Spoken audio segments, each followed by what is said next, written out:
do, and that government responded, and that means the people of Sri Lanka now can move forward. And I believe that's as good a case history as you will find in recent times.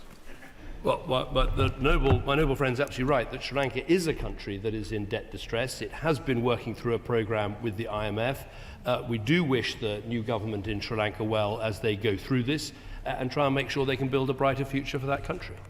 Well, it's one of the things Andrew Mitchell said in introducing the White Paper was it can't be right that individuals in this country can borrow money at 4% or 5%, and in developing countries where they're addressing such huge issues, the cost of borrowing is so high. So can the Noble Lord tell us what discussions have his officials had regarding private creditors holding low-income country debt? And would he agree with me that a fairer system is needed between private creditors and countries in debt distress? First of all, can I congratulate the Noble Lord on joining a club of which I'm a member, which is being personally sanctioned by Vladimir Putin. It's a badge I wear with honour, and I'm sure he will do. He will do too. It's you're in very good company. I can tell him. I follow these things very closely. He's absolutely right about the importance of making sure that we don't have so many what's known as private sector holdouts that are holding up the vital debt restructuring of countries that get into trouble. What we are trying to do here is use things like collective action clauses that work on bond issues, so you can't hold out against repayment, and also the majority voting provisions in new debt issuances, so you don't have the situation where, as I say, private sector lenders are stopping a country from getting the debt restructuring that they need.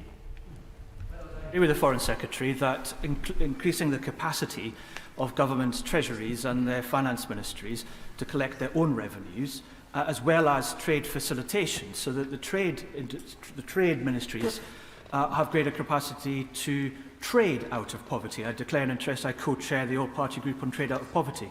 Does the Foreign Secretary believe that it was a mistake by some of his predecessors to cut UK support for exactly those processes? And since he's now passionate about this, and I agree with him, will he now restore that funding? Well, what I would say to the Noble Lord is one of the great things that has been done while I was out of government is one of the government's best-kept secrets, which is the developing countries trade system that we put in place that is actually more generous to the poorest countries in the world than what the EU does, more generous than what the US does. I think it's one of those generous systems in the world. So in terms of helping countries to trade out of poverty, I think this government's got an excellent record. My Lords, further to the question from Lord Purvis of Tweed, surely one of the things we now need to do is really double down on the opportunities to sign bilateral trade treaties with different countries in sub-Saharan Africa in particular, because if they can increase their wealth through trade, then obviously they'll be able to pay off their debt in the future. So can you say something about those bilateral trade treaties that we're now able to sign post coming out of the EU?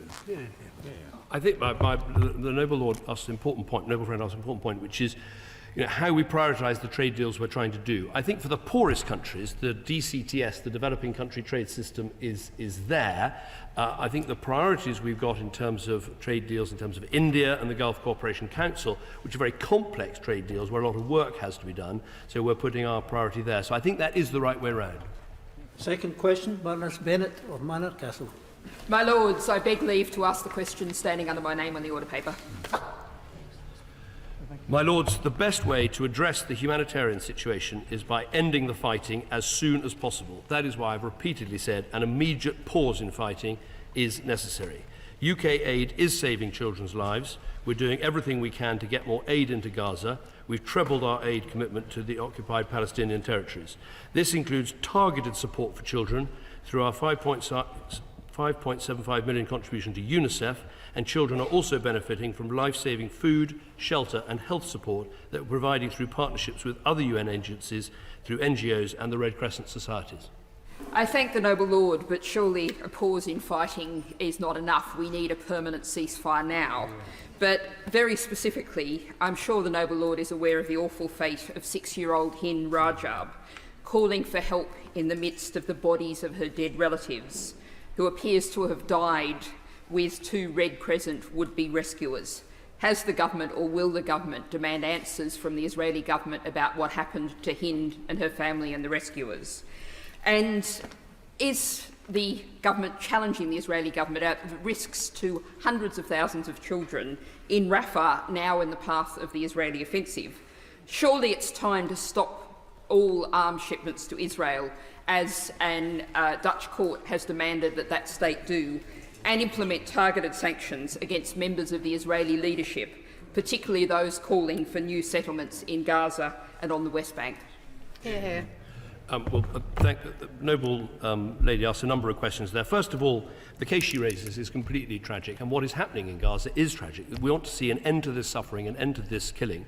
Let me just make this point, that the pause we're calling for, we want to turn into a ceasefire by making sure the conditions are right for getting a stop in the fighting to mean a permanent ceasefire. The way you do that is by fulfilling a number of conditions. You've got to get, in our view, the Hamas leaders out of Gaza. Otherwise, any ceasefire won't last because the problem will still be there. You've got to dismantle the operation of terrorist attacks. You've got to have a new Palestinian Authority government in place. You've got to give the Palestinian people a political horizon to a better future and a two-state solution. And crucially, you've got to release all of the hostages and do that very quickly. She asked whether we challenge the Israel government over individual episodes. Yes, we absolutely do. I've done that personally with them over, for instance, a building that was bombed that had UK medics and other charities in, and we'll continue to do that as part of the very important process that we go through to judge whether they are in compliance with international humanitarian law. Is my noble friend the Minister aware of any moves by Hamas to protect the children of Gaza? For instance, by releasing all the hostages, as he just mentioned, or indeed stopping attacks on Israel and the leaders fleeing to the Gulf? Is he aware of any moves like that? Because I agree with everything you said. My noble friend makes a very good point. I mean, it's worth remembering that on the 7th of October, 29 children were killed by Hamas and 39 children were taken hostage, and they still remain hostages today. And of course, it's right that in this House we keep asking what else Israel should do, but we should also, at the very same time, say what Hamas should do, which is to lay down their weapons and stop right now. They could stop this fight immediately.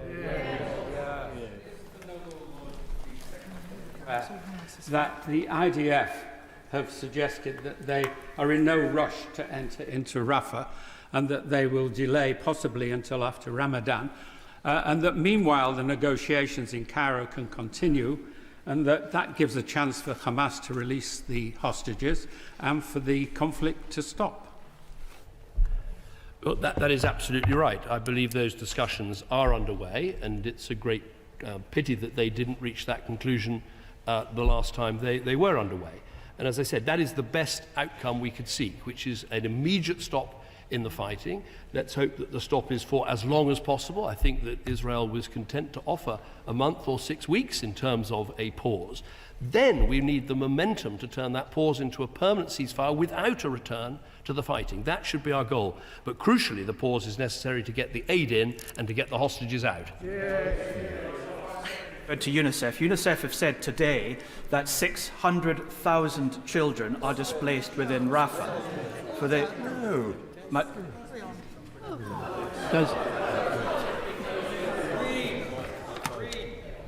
My Lords, there's plenty of time. We'll hear from the Noble Lord Purvis of Tweed, followed by the Noble Lord Green. I'm grateful for the Chief Whip. My Lords, UNICEF has said today that 600,000 children are displaced within Rafah in Gaza. That is comparable to the entire under-12 population of Scotland being displaced to one postcode area. Does the Foreign Secretary agree with me that any belligerent in a conflict that advises children and civilians to relocate on the pretext of their safety, but relocate to an area where there is no shelter, where there is no water, where there is no medicine, and when there is no security guarantees, is a war crime? Well, what I would say to the Noble Lord is what I said yesterday when I was in Scotland, which is, the people who are in Rafah on many occasions have already moved 3, 4 or 5 times, and it's not possible to move again. They can't go north because they'll be going back to homes that have been destroyed. They can't go south because that would involve going into Egypt, which none of us want to see and the Egyptians don't want to see, and that is why it's so important the Israelis stop and think before going ahead with any operations in Rafah. My Lords, Does the Noble Lord, the Foreign Secretary, agree that the huge number of civilian casualties in Gaza is deeply damaging to the reputation of Israel itself? And will he therefore take action to promote a change of strategy by the Israelis, taking up the other measures that he's mentioned? But for so long as so many civilians, thousands of civilians are being killed, then that has to stop.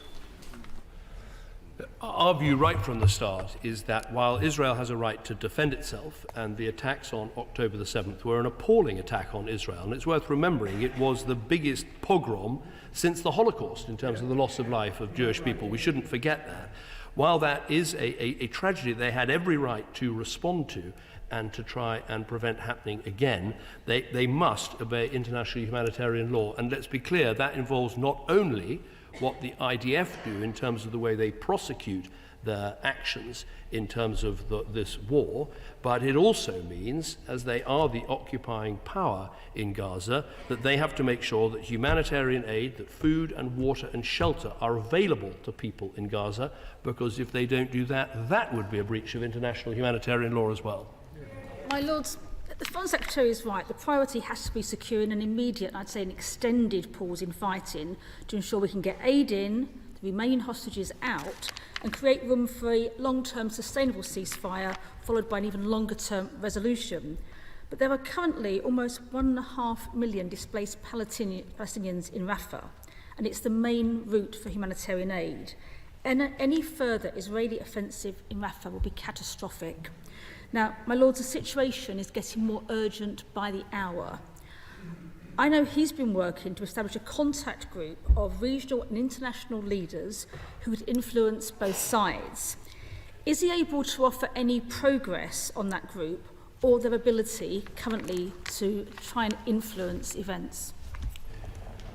Well, what I can say to the Noble Lady is that at the Munich Security Conference on Friday, there will be a meeting of the key European countries that help to fund the occupied Palestinian territories and the key Arab states and Gulf states that are working to help support a future Palestinian Authority, and we very much hope the Secretary of State for the United States will be there as well. This isn't the yet formation of a contact group. There are a number of countries, particularly in the Arab world, that understandably are nervous about meeting in advance of a proper ceasefire and plan towards a cessation of hostilities. But I think we're on the way to getting this group, which I know she's long called for, up and running. And it's important because there are lots of things we need to start talking about now, whether that is what happens the day after a pause, whether it's about a reconstituted Palestinian Authority, whether it's about this question of how you offer a political horizon to people in the Palestinian territories, or indeed how we deal with Israel's very real security concerns of if there is a pause and then a ceasefire, how do you make sure the people responsible for October the 7th cannot remain in Gaza and the infrastructure of terror is taken down? My Lords, alongside medical aid, thank you. My Lords, alongside medical aid on the ground, one practical step that the government could take with an immediate impact would be to support medical care to children injured in Gaza on a temporary basis in the United Kingdom. I know my noble friend and his department have been looking at this possibility, and I would be grateful if he could update us on progress. Well, I want to thank my noble friend for that. We are looking at Project Pure Hope. We're looking very closely at this. Is it possible to take the people in greatest need and bring them to British hospitals, as we've done in the past? I think, I would say, the early work we've done is to say that there's much we can do in the region, and we should probably do that first. So helping in the field hospitals that have been established, helping to send medical teams to referral hospitals that are being used in the region, supporting organisations like Medical Aid for Palestinians. Now, if that leads to the identification of specific cases where actually they would be better off taking that long journey back to Britain and going to Great Ormond Street or elsewhere, then we certainly don't rule that out, and we'll continue to look at it. Third question, Lord Walmsley. Thank you. I beg leave to ask a question standing in my name on the order paper. My Lords, AUKUS is an unprecedented partnership that is central to delivering security and prosperity for the UK and our partners in the Indo-Pacific and the Euro-Atlantic. We're making significant progress to deliver nuclear-powered submarines for the UK and Australia, and we're deepening cooperation on cutting-edge military technologies. We're breaking down barriers to defence trade, and we're delivering benefits at home, securing £4 billion of contracts for British companies and generating thousands of jobs, including in Derby and, I'm pleased to say, Barrow-in-Furness. I thank the Noble Lord for that answer. As he rightly says, this is a landmark security partnership that requires a sustained commitment from multiple governments over years, indeed decades. So what is the Foreign Secretary doing to ensure that the focus of his department and the whole government can remain on this despite the ongoing rolling crises in other areas? And in particular, how can he prioritise the diplomatic work which is needed to ensure that the US can make progress on ITAR reform that can enable the technological, industrial cooperation that is necessary to deter our common adversary? Well, what I would say is on how the government coordinates this at a time when there are many distractions, the National Security Council is playing a role at bringing together all the ways we can support Team Barrow, as it were, to make sure that there's support for education and for skills and for housing and for transport and all that's going to be needed to scale up this production effort as we go from 11,000 people employed building submarines to 17,000. On the specific issue of ITAR, which has been a troubling issue that British governments have had to deal with American governments for decades, I mean, it's essential that AUKUS partners can trade freely between each other in defence equipment. And I'm pleased to say we have made some real progress. I met Secretary Blinken in early December, and on the 22nd of December, President Biden signed the US National Defence Authorization Act, which enables license-free trade between the AUKUS countries, and we're working with the State Department on the technical details to make sure that really happens. Are any other countries applying to join the AUKUS partnership, and are we thinking of applying to join the Quad, that's America, Japan, India and the United States, and are we going to attend, will the UK be attending the Perth Conference on Indian Ocean security and defence, where all these issues tend to come together and will be discussed this summer? On the last point, I think I'm right in saying that one of my ministerial colleagues will be attending the Perth Conference because it is very important.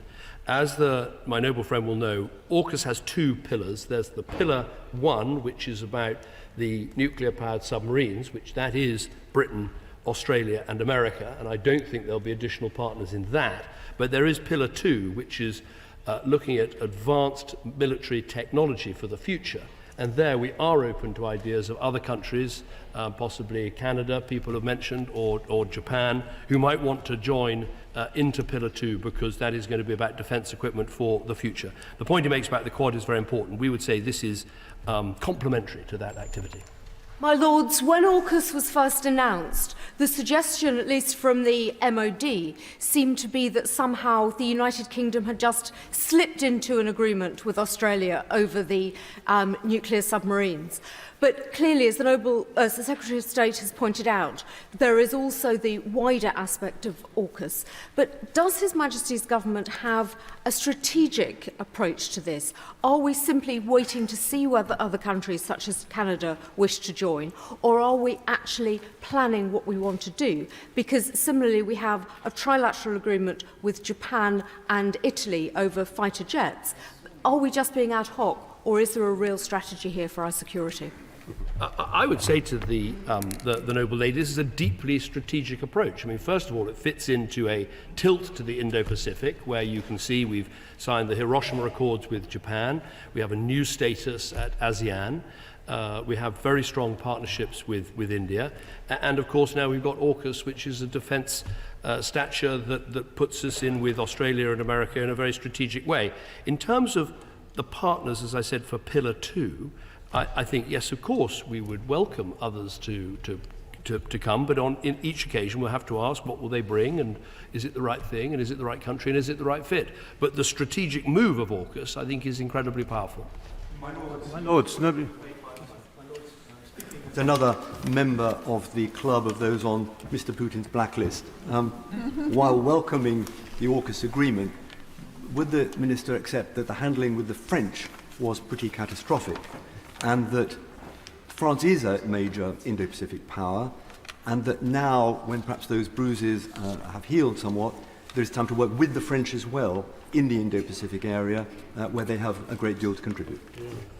I think that my noble friend makes a good point, which is that ultimately Britain and France should work to cooperate as closely as we can, because we are similar-sized powers with similar-sized militaries and similar-sized global ambitions, and that's what the Lancaster House Agreement that he did so much to bring about was all about. I think what I would say to French partners now looking at this is what AUKUS does for UK capacity is make sure that we are going to replace the astute submarines, which are incredibly high-tech and successful, with a new generation AUKUS submarine, and so the funding and the capacity is in place for that, so we're assuring our future. And I think that is actually good for France, because we can then work with them about talking about how they're going to secure their future for their submarine programme. My Lords, nobody has yet mentioned China, so allow me to do so. Would my noble friend agree that it's very important that we should continue to talk with China and find as many areas and expand on as many areas of agreement as possible? But isn't it in all this discussion possible to focus too narrowly on the threat of China? Should we not be doing more to embrace the democracies in Asia, Japan, India, Malaysia, South Korea, who are already more populous than China, who are growing economically much faster than China, and who in a few years' time will be economically far more powerful than China is? Well, I very much agree with my noble friend. I think you can do both those things. It is important that we have a relationship with China. There are many disagreements we have. They are an epoch-defining challenge, as the integrated review puts it, but where we can find areas to progress discussions, we should. But he's completely right to focus on the emerging democracies of the Far East, and that's why I think not just AUKUS, but the Hiroshima Accords, the ASEAN relationship, the ministerial connections we've got in Indonesia, Malaysia, and indeed Vietnam. I think I was the first Prime Minister ever, serving Prime Minister, to visit Vietnam, and I hope to get back there soon. My Lords, does the agreement is incredibly important and very, very exciting. And without it, we would not actually be able to develop and get the sufficient number of nuclear submarines to replace the astute class, and for that reason it's very important. Could I ask the Foreign Secretary, though, the timescale looks very long. We should actually be pulling teams together now in terms of how we're going to design and build that submarine, because if we don't, we won't do it in time, and also because the Australians will have the Virginia class, the Americans will probably start doing a design instead. No, well, the noble lord is completely right that we have to get on with it, and that's why there is Team Barrow to bring together the town council, BAE Systems and the government, and a lot of money is being put in, 25 million from the government, and I think a further 16 million of levelling up money to make sure we have the capacity, not just the defence capacity, but the physical capacity in the town and the people to do this. I would say I'm confident we can get this done. I mean, the Virginia-class submarines are being sold by the Americans to the Australians to help prevent them from having a gap. It's up to us to make sure we don't have a gap and that there's no break between our excellent Astute-class submarines, which I'm very proud most of them were built during my time in office, that there has no gap between those and the AUKUS submarines to follow. Well, it's been said by the Foreign Affairs Select Committee of another place that South Korea and Japan, I quote, should be invited to join AUKUS and the Technological Defence Cooperation Agreement, or Pillar 2 that he referred to in his initial reply. So this wasn't just waiting on events. They urged us to invite them to join AUKUS, and I wondered if he'll give that recommendation further consideration. And pursuing the point made by his noble friend a moment ago, Bloomberg have estimated that if there was a blockade of the Taiwan Straits, it would cost the world economy some $10 trillion. What above and beyond AUKUS are we doing to deter the Communist Party of China? Yeah. Well, one of the things we're doing, more generally, is stressing the importance of the freedom of navigation. And that lies behind the action that we're taking in the Red Sea. And I'm going to be hopefully holding some discussions with Chinese counterparts in days to come, where I think we'll be asking them, given the importance of trade to China, that they should be as fully supportive of freedom of navigation as we are, because that matters wherever you are in the world, including the Taiwan Straits.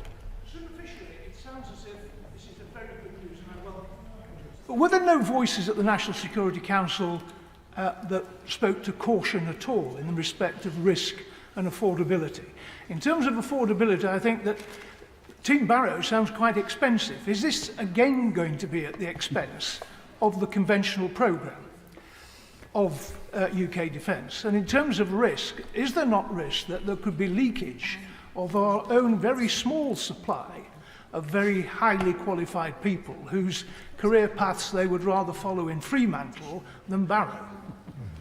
I don't believe that the concerns he has are right. I mean, the money going into Barrow is a drop in the ocean compared to the cost of one submarine. As he well knows, these things come out at about £1 billion each. What we need to make sure is that Barrow, which has incredible manufacturing expertise, is fit to do this extra work that's going to be required as they scale up to 17,000 jobs. Are we going to benefit as a country? I would say absolutely yes. I mean, Rolls-Royce in Derby are going to be providing the nuclear reactors for these submarines, not just for the ones that we use, but also the ones that Australia uses. So I would say this is good for our defence, it is good for our international relations, and it's good for our industrial base. Fourth question, Lord Jackson of Peterborough. My Lords, I beg leave to ask the question standing in my name on the order paper. My Lords, this government has always supported a two-state solution, and that remains the case. Clearly, recognising a Palestinian state at the right time is part of that policy. My noble friend asked about consulting our allies, and of course we discuss all issues relating to the conflict in Gaza and Israel-Palestine relations. But ultimately, I'm pleased to tell him that the UK has a sovereign and independent foreign policy set by a British Prime Minister and a British Foreign Secretary in the British Parliament. I welcome that answer. Hamas is a genocidal terror group. For the benefit of the BBC, they're not militants. The Palestinian Authority has lost control of large cities in the West Bank to Iranian-backed terror groups, openly pays salaries to convicted terrorists, and is deeply corrupt and repressive. Palestinian statehood is, I trust, something all of us in this House wish to see. But does my noble friend share my very grave concerns that premature unilateral recognition of a Palestinian state now risks rewarding Hamas, playing into Iran's hands, and perhaps jeopardising the chances for a long-term, sustainable peace? I absolutely understand where my noble friend is coming from. I would just say to him that of course it isn't rewarding Hamas. Hamas don't believe in a two-state solution. They believe in the destruction of Israel. And my point is that if you look at the whole point of a two-state solution is to create long-term sustainable peace. And I think the last 30 years have shown that we won't solve this problem without a solution that gives dignity and security to Palestinian people, as well as giving vital security to Israel. So I say this as a strong friend of Israel, that this is the right approach and we should pursue it. After Israel withdrew from Gaza in 2000... I'm sorry, Thank you, my Lord. I welcome very strongly the continued emphasis by the Secretary of State on the two-state solution, and also his condemnation of the Hamas terrorist group and his call for the liberation of hostages, as was echoed in a statement this morning from the bishops.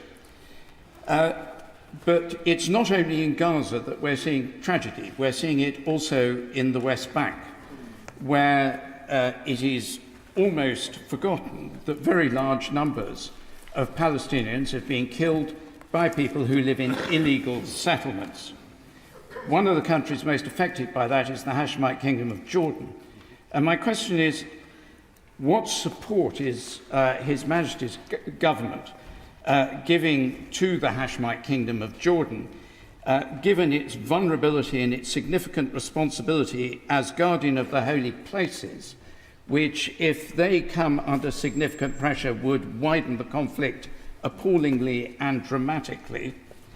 And second, in the practicalities for them of preparing for or aiding a two-state solution, where the flow of refugees towards them, and they've taken something like half their population refugees, would be a very threatening process for their destabilisation. Well, can I thank the Most Reverend Primate, the Archbishop of Canterbury, for his question. First of all, he's absolutely right to say we should focus on what's happening in the West Bank as well as Gaza. And it is a chilling statistic that since the 7th of October, 96 Palestinian children have been killed in the West Bank. There have been a series of very worrying developments and disturbances.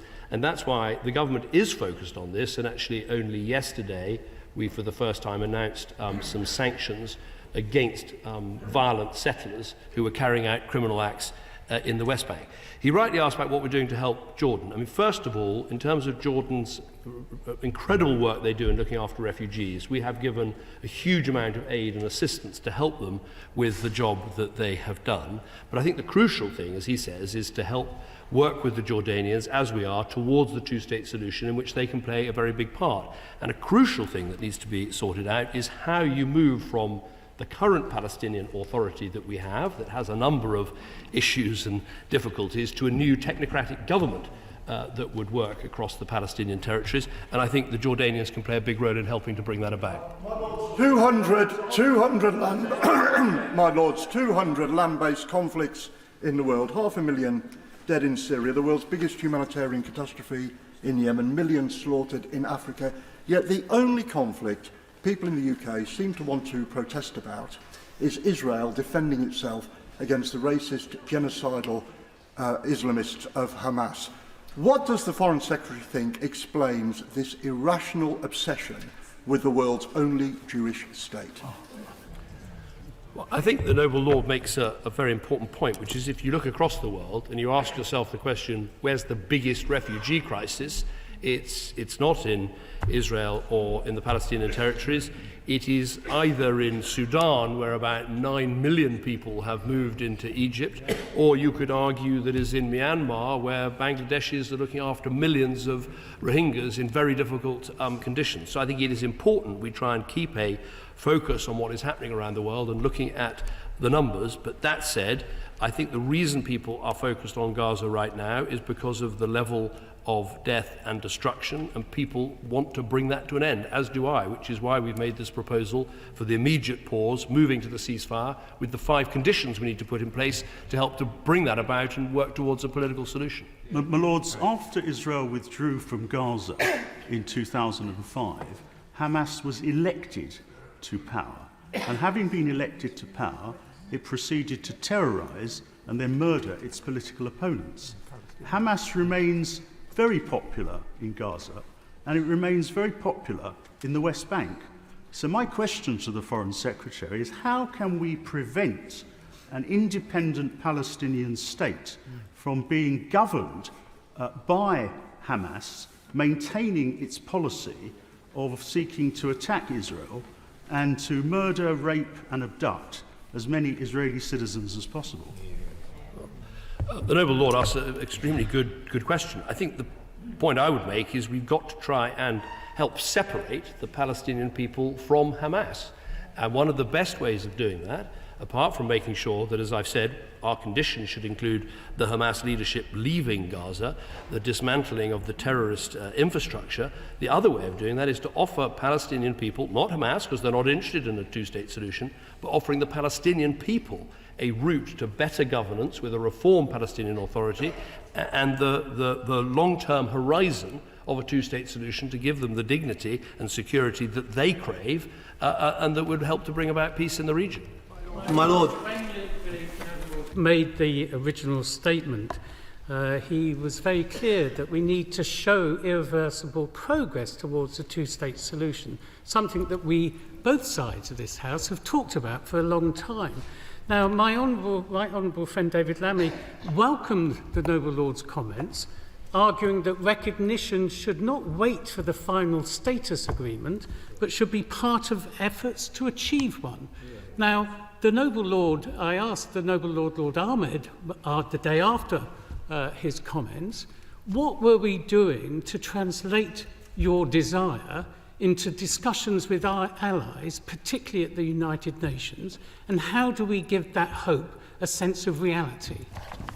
Well, what Lord Ahmed and I are doing, and we are virtually joined at the hip when we're not travelling separately to the region, is going to talk to all of the partners in the region about how you work towards making this a reality. And the point I would make to him is recognition is obviously part of a two-state solution. And it's something that should help with the momentum. The point I've been making is that it should not be the first thing that we do. I think that would take the pressure off the Palestinians to reform and the things that need to happen in the Palestinian Authority. But just because it doesn't happen at the beginning doesn't mean it has to wait right till the end. And I think one of the things that is beginning to change, which I think is hopeful, is the American posture up to now has been that recognition can only come when Israel and Palestine agree on the creation of a Palestinian state. Now, if you do that, you do effectively give Israel a veto over a Palestinian state, and I think that's the opposite of creating the sort of unstoppable momentum towards a two-state solution that we all want to see. Regardless of whether or not there is to be He's had you already. No, he hasn't. Can I welcome the Foreign Secretary's comments with regards to the flexibility of recognising the State of Palestine before that there is a full agreement with the State of Israel? I declare that I will be travelling to Jerusalem, Tel Aviv and Ramallah from tomorrow night. What message can I take to those that I'll be meeting from the Foreign Secretary that he has persuaded like-minded countries and allies of us so that he can share with these benches who have a long-standing view that recognising the State of Palestine before any long-term agreement is the best platform in order to get an agreement with Israel? Well, what I can say to the noble lord is that after I made my statement, which is absolutely in line with our long-standing policy that recognition should come when it gives the maximum impetus and input to a solution, after that, the Americans announced that they were re-examining their policy and looking at options to see if they could examine how best recognition could play a part in bringing a two-state solution about. Well, that concludes Secretary of State's questions for today.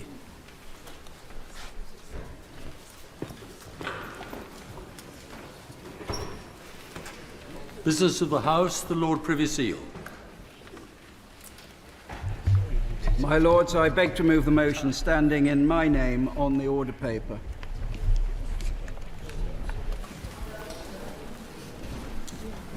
The question is that the motion be agreed to. As many as are of that opinion will say content. Contrary, not content. The contents have it. Questions on the statement made in the House of Commons on Thursday, the 8th of February, on protest measures.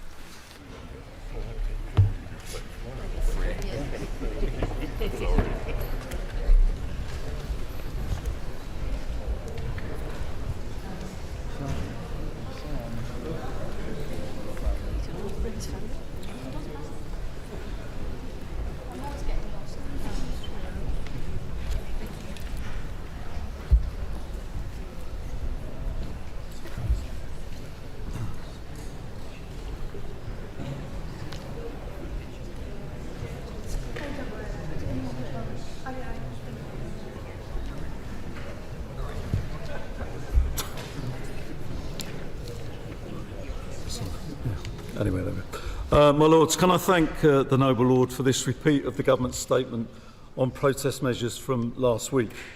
It is important to start such a statement by thanking the police for all the work they are doing to maintain public order across the country.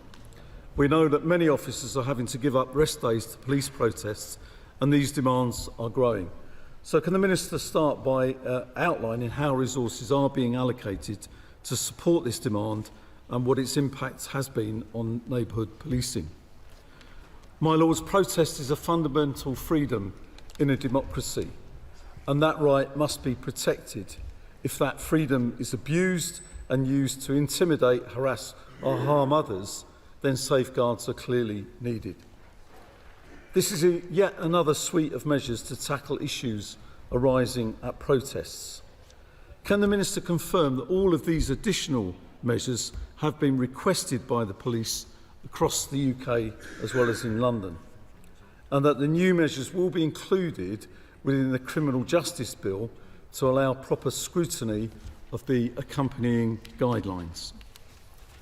On the issue of face coverings and the power of arrest for those seeking to conceal their identity, is this an automatic offence decided by an individual officer or triggered by a set of circumstances to be then authorised by a senior officer? We all understand where there is legitimate concern about the use of face coverings to conceal identity. But what about Chinese dissidents protesting outside the Chinese embassy, or Iranian dissidents demonstrating outside the Iranian embassy? Will they still be able to cover their faces, which they may well wish to do so, to protect families at home from intimidation or worse? We must never allow our proud tradition of giving safe haven to dissidents opposing oppressive regimes. On the measures relating to flares and fireworks, we support these. They have been used to fuel public disorder and indeed to intimidate the police. Can the noble lords say anything about how this will be enforced in protests, sometimes involving thousands? And on our war memorials, they rightly hold a special place in the collective affection and respect of our own nation. They remember those who made the ultimate sacrifice to protect the very freedoms that a very small number of people would seek to desecrate. This sparked understandable outrage across the country, including personally for me, as my uncle, who I am named after, who was killed on D-Day. His name is proudly remembered on a war memorial close to his home village of Cheldon in the Devon town of Chumley, in the former constituency of the noble Lord, Lord Swire, or nearby, anyway. To think that or other war memorials were under threat or even defaced is unthinkable. Can the noble Lord outline how it's expected that new measure included in the forthcoming bill will work in practice? It did, however, also raise the issue of the definition of hateful extremism. This is being looked at by the government and work is ongoing. And I wonder whether the noble Lord could update us on what progress is being made by the government with respect to this, and when we can expect any statement by the government. My lords, of course, the police need the necessary laws to police protest, and importantly, also have the confidence to use them. The noble minister in the other place raised the issue of the prescription of Hizb ut-Tahrir. Are other groups under consideration for prescription, and has the government made any assessment of their involvement in any of the protests that we have seen, and what, if any, action the government seeking to take? But above all, my lords, in our proud democracy, it is the right to peacefully protest, and that is a fundamental